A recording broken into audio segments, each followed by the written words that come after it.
आज की रिव्यू की शुरुआत करने से पहले दादूस के हेटर्स के लिए एक लाइन जरूर बोलना चाहूंगा।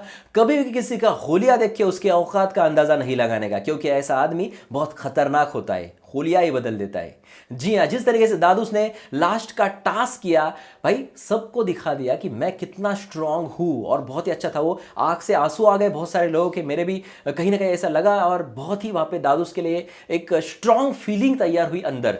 तो ये तो सब एंड में था, लेकिन स्टार्ट से क्या हो हर एक चीज डिटेल में देखेंगे। मैं हूं मंदार और आप देख रहे हैं एक्ट राइडर्स।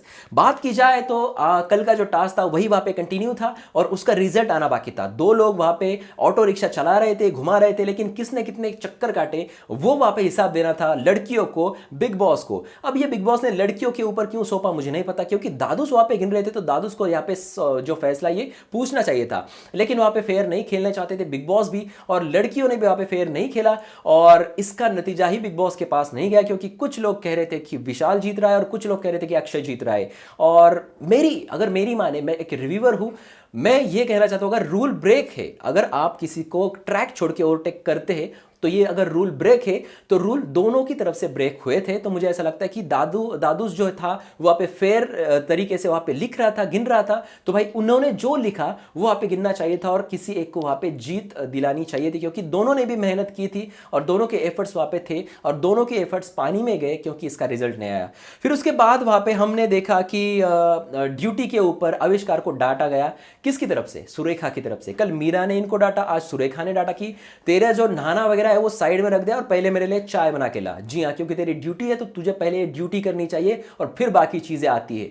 तो यहाँ पे हर कोई, लड़कियों की अगर बात की जाए तो वो वहां पे आविष्कार पे मनमर्जी कर रहा है, उसको हुक्म दे रहा है, उसको वहां पे नौकर ही बना के रखा है घर के अंदर, और आविष्कार भी वहां पे आवाज नहीं उठा रहे। आविष्कार पर चलो इनकी ड्यूटी है, इसके ऊपर इन पर वहां पे वार हो रहा है, तो चलो ये हम ठीक समझते हैं, यानी कि सुरेखा भी ठीक है, मीरा भी ठीक है। लेकिन गायत्री ने जिस तरीके से इन पे वार किया, तो ये मुझे कहीं ना कहीं बहुत ज्यादा गलत लगा, क्योंकि जब इन्होंने वहां पे नाश्ता बनाया था, और नाश्ता हर किसी को पोहा था शायद, और हर किसी को वहां पे दिया, हर किसी ने नाश्ता किया, लेकिन गायत्री ने नाश्ता नहीं किया था। तो गायत्री वहां पे आती है और उसके बोलती है कि ये नाश्ता कब हुआ, मेरे लिए क्यों नहीं रखा? तो इसने कहा कि यार सॉरी, तूने खाना नहीं खाया, तूने नाश्ता नहीं किया, मुझे नहीं पता था कि तूने नहीं खाया। तो ये बोला कि ये बोली कि मैं वहां पे सब जो मेरा चल रहा था वो काम कर रही थी, उसके बाद वो आई, और तू जो है तूने मेरे लिए साइड में क्यों नहीं रखा? उसके बाद उन्होंने ये भी कहा, सॉरी कहा आविष्कार ने, तो ये तेरे सॉरी का मैं क्या करूं? तो इतना रूडली गायत्री इसके साथ क्यों बात करती है? मैं कभी भी ना सीरियल के कैरेक्टर से इनको जज नहीं करता हूं, ये रियल जो पर्सनैलिटी है ना बिग बॉस के घर के अंदर दिखती है, और उसी को देख के मैं इनको जज करता हूं। गायत्री की यहां पे बहुत बड़ी गलती थी। उसका काम क्या है? उसका काम है नाश्ता जो है, जो भी है सुबह सुबह वो तैयार करना। तो वो तैयार करने का काम उसने किया और अनाउंसमेंट भी की। तो भाई आपका काम है, अब अगला जो काम है आपका काम है वहां पर आके वो अपने प्लेट में लेने का और खाने का। आप यहां पे ये नहीं कह सकते कि मेरे लिए साइड में क्यों नहीं रखा, वो उस बंदे का काम नहीं है। फिर भी वो बंदा उसको सॉरी बोल रहा है, इसमें वो उस बंदे की गलती, आविष्कार की गलती, और आविष्कार ने इस पर भड़कना चाहिए था। तेरे को खाना है तो खा, मेरा काम मैं कर रहा हूं, अगर अगली बार चाहिए तो वहां पे आ जा। बहुत ही प्यारे वे से उसने कहा कि अगली बार प्लीज ऐसा मत कीजिए, जब मैं अनाउंसमेंट करूंगा तो सब लोग वहां पे आ जाइए। ये बहुत ही प्यार से कहा, ये प्यार से नहीं, इसको रूडली बताना चाहिए था, क्योंकि ये अपनी मनमर्जी कर रही है और बोल रही है कि 15 जो प्लेट है 15 प्लेट में क्यों नहीं निकाला, उसका नहीं काम। कल तू ये भी कहेगी कि मेरे पास जो है प्लेट लेके आ और मेरे मुंह में खिला, ये भी कहेगी ये। तो भाई यहाँ पे नौकर के जैसा मत वहां पे बिहेव करो आविष्कार के साथ, और आविष्कार ने भी वहां पे अपोज करना चाहिए। स्ट्रॉन्ग पर्सनैलिटी है तो दिखाइए अपनी पर्सनैलिटी और अपोज कीजिए। अगर आप बिग बॉस के घर में अपोज नहीं करोगे तो आपका कैरेक्टर बाहरी दुनिया में बहुत अलग और गलत चला जा रहा है। आविष्कार प्लीज कुछ ना कुछ वहां पे कीजिए। उसके बाद फिर से वो जो टास्क था कल का, वो टास्क वहां पे शुरू हो गया, और वहां पे दो लोगों को चुना गया लड़कियों की तरफ से, जिन्होंने कन्विंस किया, ऐसा लगा इन लोगों को, और वो थे वहां पे विकास और जय। विकास को दोबारा मौका मिला था वहां पे टास्क करने का। और बात की जाए इन दोनों की, तो इन दोनों को वहां पे टास्क मिला था कि इनको वहां पे तीन लड़कियां चुनी थी, यानी कि तृप्ति देसाई, मीरा जगन्नाथ और स्नेहा वाघ। अब ये देखा जाए इन तीनों का, तो ये तीन ही वहाँ पे ऐसी लड़कियां हैं जो स्ट्रांगली वहाँ पे सामने दिख रही है पहले 2 दिन में। तो भाई बिग बॉस ने भी ऐसी लड़कियां चुनकर वहाँ पे दिया था कि इन लोगों ने इनको बहुत ही कठिन कार्य टास्क देना चाहिए था। अब हार्ड टास्क इनको देना चाहिए था, जिसकी वजह से ये टास्क करने के लिए वहाँ पे ना बोले। लेकिन भाई यहाँ पे क्या टास्क मिले, सिर्फ मीरा को गेम समझ में आया, बाकी 2 लोग तो क्या कर रहे थे मुझे पता नहीं। एक तो वो स्नेहा वाघ भाई ये कह रहे थे कि मेरा जो टॉवेल है वो वहाँ पे गीला है, उसको वहाँ पे सुखा के दीजिए, वो और गीला करके उसको दे रहे थे। उसमें क्या दिक्कत है, क्यों नहीं बोलेगा? मतलब आप मुझे बताइए कि इस टास्क में कौन सा बंदा बोलेगा कि ये बहुत कठिन है, मैं नहीं करूंगा? भाई वो पूरा दिन वहां पे हिलाते हुए बैठेगा टॉवेल, तो क्यों वहां पे ना बोलेगा? और साथ ही वहां पे तृप्ति देसाई बोलती कि मेरा बेड वहां पे साफ करके दीजिए। स्नेहा ने भी कहा कि मेरा बेड की जो चादर है वो ठीक करके दीजिए। क्यों नहीं करेगा? आपको कुछ समझ में आया कि टास्क क्या था? ये टास्क इनको बिल्कुल भी समझ नहीं आ रहा, और इनकी वहां पे क्लास लगेगी वीकेंड का बार में। यहाँ पे दूसरी तरफ देखा जाए तो मीरा को टास्क समझ में आया, उसके पीठ के ऊपर बैठी और बोला कि चलो मुझे घुमाइए। मीरा वहां पे रूड लगेगी लोगों को, मीरा जो है वहां पे निगेटिव लगेगी लोगों को, लेकिन टास्क ही वैसा था। और जिस तरीके से टास्क को देखा जाए, वो टास्क में उसने उस तरीके से वहां पे उसके साथ किया, तो वो वहां पे जायज था, ताकि वो टास्क करने के लिए मना करे, ना बोले। हालांकि वो मना नहीं कर रहा था, लेकिन एक पॉइंट पे वहां पे उसने ना कर दी, और ये फैसला उस पर भारी पड़ा, और वो वहां पे जो है टास्क से आउट हो गया, और उसमें उसकी बहुत सारा पानी भी आया। अब भाई मैं आपको ये बताना चाहूंगा कि इनको टास्क किस तरीके से देने चाहिए थे। मिर्चियां दे दो यार खाने के लिए, खाओ। नहीं खा सकता आगे का, अगर चलो खा दिया तो भाई एक बड़ा टास्क कंप्लीट होने का एक मजा, और तालियां बजेगी। जिस तरीके से दादूस ने एंड में खाया, तालियां बजेगी। चलो मिर्चियां खाने का टास्क भी कंप्लीट किया, तो नमक भी दे सकते, बहुत सारी चीजें थी घर के अंदर कि वो ना करे। जी हाँ, तो ये हुआ। जिम के पास जा सकते हैं, डिप्स मारने को बोल सकते हैं, 100 मारो, 50 मारो, 200 मारो, उसके पीठ पे वहां पे वजन रख सकते थे, बहुत सारी चीजें थी। लेकिन ये इनकी तरफ से नहीं हुआ, प्रेजेंस ऑफ माइंड इन लोगों की तरफ से नहीं हुआ, सिर्फ मीरा की तरफ से हुआ, और उसकी वजह से जय को स्ट्रांग होने के बावजूद हारना पड़ा। और वो विकास वहां पे चद्दर को वहां पे इस्त्री प्रेस कर रहा था। मतलब हाँ देना, कौन जीत रहा है कौन हार रहा है। और इसकी वजह से वहां पे इतना बढ़िया टास्क करने के बाद, हारने के बाद जय का आंसू था। ये आंसू क्यों था पता है? क्योंकि एक, अगर मैं क्रिकेट का एग्जांपल देना चाहूं आपको, कि एक अगर बैट्समैन बहुत अच्छी तरीके से बहुत अच्छे बड़े बड़े बॉलर्स को वहां पे पीट रहा है, मार रहा है, छक्के मार रहा है, और 99 रन तक पहुंच गया है, 1 रन चाहिए 100 के लिए, और अचानक हिट विकेट हो जाता है, यानी उसको पता ही नहीं कि कैसे आउट हो गया। तो भाई इतनी मेहनत में पानी चला गया, और पहले रन से वो बैट्समैन अगर उसकी सेंचुरी की तरफ देख रहा है तो उसको बहुत ज्यादा बुरा लगेगा। ठीक इसी तरीके से कुछ वहां पे हुआ था जय का। जय ने कहा कि मुझे बहुत मुश्किल से ये चांस मिला है बिग बॉस के घर के अंदर जाने का, और मुझे खुद को प्रूव करना है, और प्रूव करने से अगर वो हार जाता है तो उसको दुख होगा और बहुत सारी दिक्कत होगी।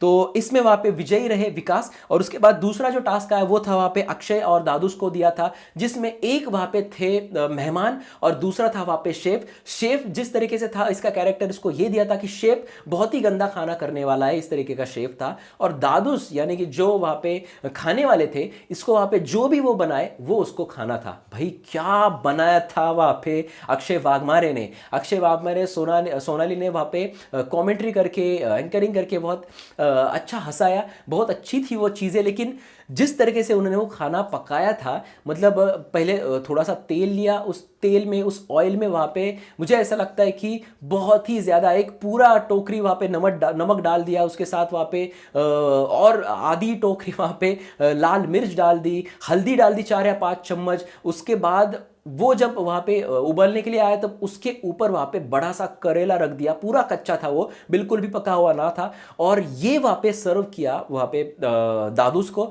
और दादूस ने सारी चीजें खाई। मतलब ऐसा लग रहा था ना भाई उसको देख के कि भाई ये मैन है या ही मैन है, क्योंकि इस तरीके से इतनी सारे टेस्ट, उसमें अंडा भी डाला था उसने, तो इतनी सारी टेस्ट को वहाँ पे इस तरीके से खाना, और वो भी डायरेक्टली वो अंदर नहीं ठूस रहा था। वो वहाँ पे मैं इससे पहले भी बताया आपको कि चबा चबा कर खा रहा था। भाई थोड़ा नमक ज़्यादा हो जाए सब्जी में तो हम नहीं खा सकते। मैंने भी कल या परसों ऐसा हुआ था मेरे घर में कि थोड़ा नमक ज़्यादा हो गया, तो मैंने सिर्फ राइस खाया था। तो भाई इसने इतना ज़्यादा नमक खाया है, इतना ज़्यादा करेला खाया है, इतनी ज़्यादा मिर्ची खाई है। भाई इस बंदे को ना हैट्स ऑफ, क्योंकि जिस तरीके से दिखता है वैसा है नहीं, अंदर से भाई बहुत ज़्यादा स्ट्रांग है दादूस। और दादूस ने महाराष्ट्र के हर जगह दिखा दिया है कि वो किस तरीके से ये गेम खेल सकते हैं और कितना स्ट्रांग वो अंदर ही अंदर है। जी हाँ, और इसी तरीके से वहाँ पे इनका गेम देख के, इनको खाते हुए देख के मैक्सिमम घर वाले वहाँ पे रो रहे थे, और हमें भी वहाँ पे रोना है, हमें हमारे भी आंसू आंख में वहाँ पे आंसू आ गए और दादूस को वहाँ पे हेड्स ऑफ किया कि जी हाँ। हालांकि बिग बॉस ने अनाउंसमेंट बहुत जल्दी करनी चाहिए थी, क्योंकि बहुत सारी चीज़ें खाने के बाद वहाँ पे बिग बॉस ने अनाउंसमेंट की और टास्क वहाँ पे ख़त्म किया और दादूस को वहाँ पे जितवाया, या फिर वो जीते इस तरीके से वहाँ पे घोषित किया लड़कियों ने। लेकिन ये बहुत ही जल्दी वहाँ पे करना चाहिए था, क्योंकि शेफ को बनाने के लिए ये दिक्कत नहीं थी, दिक्कत थी खाने वाले को। और मुझे लगता कि दादूस छोड़ के और कोई भी वहाँ पे जो घर में है वहाँ पे वो सारी चीज़ें खा सकता था। जी हाँ, इतना ज़्यादा नमक था उसमें। हेड्स ऑफ भाई। और दिक्कत भी होगी, क्योंकि बाद में जय उसको बता भी रहे थे उनको कि आप जो है आप थोड़ा सा संभल के खाइए, क्योंकि बहुत दिक्कत होगी और अपने आप का ख्याल भी आपको रखना है। लेकिन नहीं, दादूस को वहाँ पे टास्क कंप्लीट करना था और लोगों के मन में एक अलग इमेज तैयार करने की वहाँ पे एक मौका था, और मौका उन्होंने बखूबी निभाया और एक अलग इमेज हर एक महाराष्ट्र के घर में वहाँ पे अपनी पहुँचाई। जी हाँ, तो यहीं पे वहाँ पे जो है आज का एपिसोड खत्म होता है। और आज के एपिसोड की बात किया तो असली बिग बॉस, असली मराठी बिग बॉस सीजन 3 की शुरुआत आज के एपिसोड से हुई, ऐसा मुझे कहीं ना कहीं लगता है। और भी कुछ लोग हैं जिनको बहुत ही खुल के सामने आना चाहिए, जैसे कि शिवलीला हो रो रही है, लेकिन नहीं, आपको घर के अंदर अगर आप आई है तो आपके बहुत सारे समर्थक है घर के बाहर, तो उनके लिए आपको कुछ ना कुछ वहाँ पे करना होगा और नहीं रोना है। जी हाँ, तो ये सारी चीज़ें आप घर के अंदर देखने मिल रही है। भाई आपके हिसाब से आपको कौन अच्छा लगा, कौन खराब लगा, कौन ऐसा लगा कि हाँ ये गलत है? मुझे जो लगा मैं सीधे बताता हूँ। जी हाँ, तो भाई कमेंट सेक्शन आप ही का है, जाइए कमेंट सेक्शन में कमेंट कीजिए। और भी खबरें लेके मैं मंदार एक्ट के जरिए आपके पास जरूर आऊँगा। तो जल्द से जल्द चैनल को सब्सक्राइब करके रखें, ताकि कोई भी अपडेट आप मिस ना करें। साथ ही हमारे इंस्टा, ट्विटर, फेसबुक को आप फॉलो कर सकते हैं, उसकी लिंक कहाँ है? अरे डिस्क्रिप्शन में, जाइए वहाँ पे फॉलो कीजिए। साथ ही हमारे अगर ये पूरा रिव्यू अगर आपको मराठी में चाहिए तो हमारे मराठी यानी एक्ट राइडर्स मराठी को आप फॉलो कर सकते हैं, सब्सक्राइब कर सकते हैं, उसकी भी लिंक है वीडियो के डिस्क्रिप्शन में। जाइए वहाँ पे सब्सक्राइब करें, यहाँ पे भी सब्सक्राइब करें और देखते रहिए आपका फेवरेट चैनल एक्ट राइडर्स। धन्यवाद।